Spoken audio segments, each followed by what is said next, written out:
Let me say that again. The whole history of America is the history of rich white men telling not rich white people that their enemies are black and brown. It starts in the colonies of what would become the United States. Let's remember, during the colonial period, mid-1600s, there was no such thing as white people. I know some people who are now called white find that shocking, right? Because they think whiteness is real, right? But whiteness was created. Europeans didn't call themselves white. We didn't call ourselves white. We weren't all members of one big happy family. Are you kidding? Have you studied the history of Europe? The history of Europe was about killing each other. That's what we did in Europe. We just killed each other before we figured out there were other people to kill. We just killed each other, right? I mean, that was the history of Europe. The English hated the Irish, right? Northern Italians didn't even think that Southern Italians were Italians.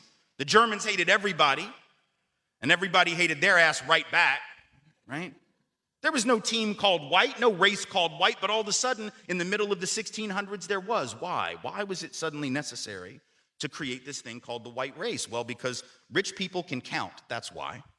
And so rich folks looked around, the ones that owned all the land, you know, in the colonies, the colonial elite looked around and they realized something, that they were heavily outnumbered by African enslaved folks, by European indentured servants who were just one level above a slave, or other Europeans who weren't technically indentured servants, but they were still peasants, didn't have any money, didn't have any land, and they could do the math. They added it up and they were like, damn, we got to figure out a way to split these folks apart from one another or they're going to rise up and take our stuff, right? Because after a while, these black folks who were enslaved Africans and these quote unquote white folks who were poor Europeans are going to figure out they're all getting played by these rich people, right? So ultimately, the rich figure out they got to come up with some way to get somebody in that group on their team. The easiest thing is to get the poor Europeans, right?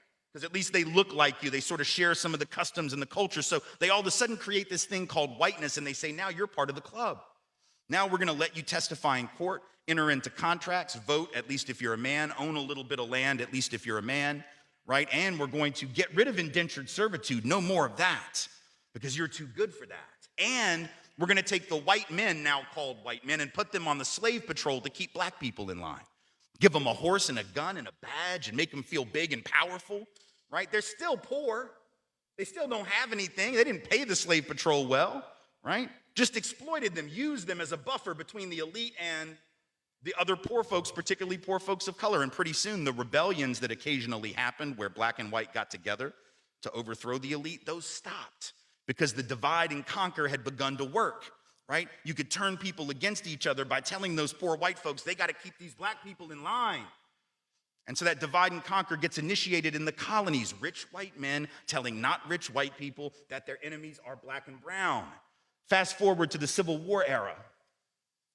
And you have, I'm from the South, right? My people, the elite in my part of the country, right, actually announced that the reason they wanted to break away from the Union and possibly go to war with their brothers and sisters to the North was in order to maintain slavery and white supremacy. They said that at the time. We lie about it now.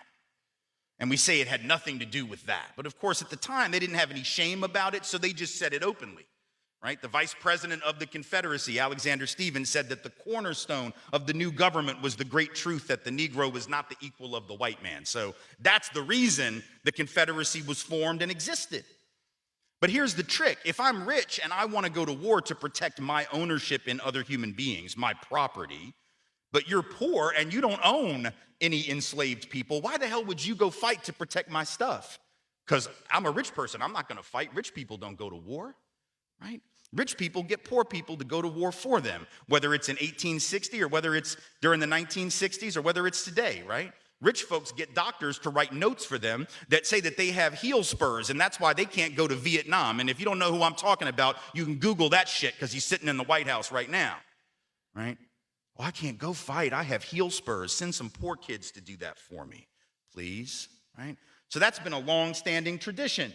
So the rich have to figure out a way to convince the poor to go fight for them. But that's a hard thing. That's like a hard sell, right? Like how the hell, why would you do that? Why would you go fight to protect my property rights when you don't own anything? The only way you would do it is if that rich person comes to you and says, hey, listen, you gotta go fight because we gotta maintain our way of life because if these people get free, they're gonna take your jobs. No, fool, they already got your job.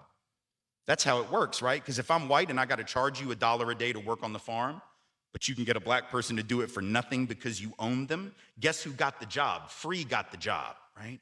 So in a sense, poor white folks would have been better off joining with black folks to overthrow the slave system. That would have raised the wage floor of all working people.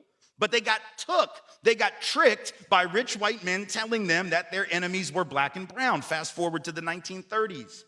And you have white labor leaders. They're not even the elite, right? The labor leaders are not the elite, but they're the elite within the labor movement. And even they had fallen for it at this point. So they didn't want to integrate their unions. And they would say things like, well, we can't have black people and Mexicans and Chinese folks in our unions because if we do that, it's going to reduce the professionalism of our craft.